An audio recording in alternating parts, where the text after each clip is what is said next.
I'm David Brazeal, and this is App-titude. There's an app called Photosync available on both iOS and Android that does lots of nifty things that help you manage all the photos you're taking, get them to more than one place, and store them where you can get at them more easily, even organize them once you get there. When you open up the app, it will actually ask you to access your photos on iOS, and then you can go in and configure all sorts of different services.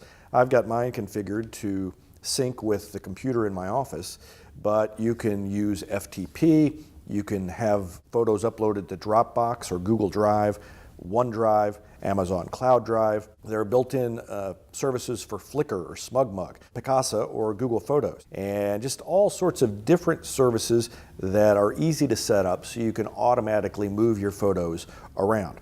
So when you go in to configure, I'll just tap on my computer here and show you. It'll ask you whether you want to create subdirectories once you sync those photos to the device. So for example, I have mine set to have a directory of folders. The first folder is the name of the device, so it would be my iPhone. And then you'll have an album, and that is the name of the album on your iPhone or on your Android phone.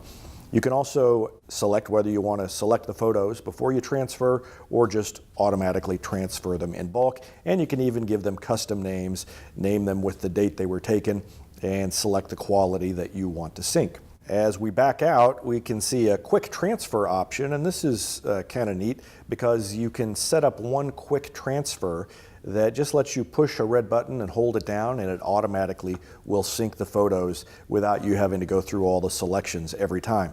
And another nifty thing about it is that there is auto transfer. So this is available on the iOS version, not the Android, but you can set up what's called a geofence around your house so that when you arrive home, if your phone is on the same Wi-Fi network as the computer or wherever it is you are uploading the photos to, so then you can have the photos automatically transferred without having to remember to think about it. And not having to think about it is really half the battle when you're trying to do any kind of data backup. You can also set up some quick actions, which I haven't done yet, but that is similar to the quick transfer where you can set up some settings in advance.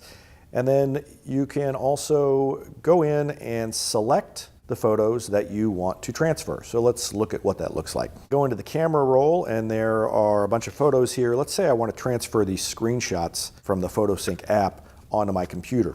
I can just select the 4 I want to transfer, and then when I tap the red button, it'll give me an option either to send all of those to my computer or just the selected photos. One new addition to the new iOS version of the app is that it now supports share sheets, and that's the little box with the arrow pointing out of it that appears anytime you have an option to share a file. So you can set up Photosync so that any photo that you come across while you're in the photo album and you just want to share it to one place or the other, it'll show up in the share sheet. You can tap that and select Photosync. The iOS version of the app is a little more full-featured, and it's also more expensive. It'll cost you $2.99, and you get all the features that I talked about. Android version doesn't do quite as much. It's more of a simple app, and it is a free download.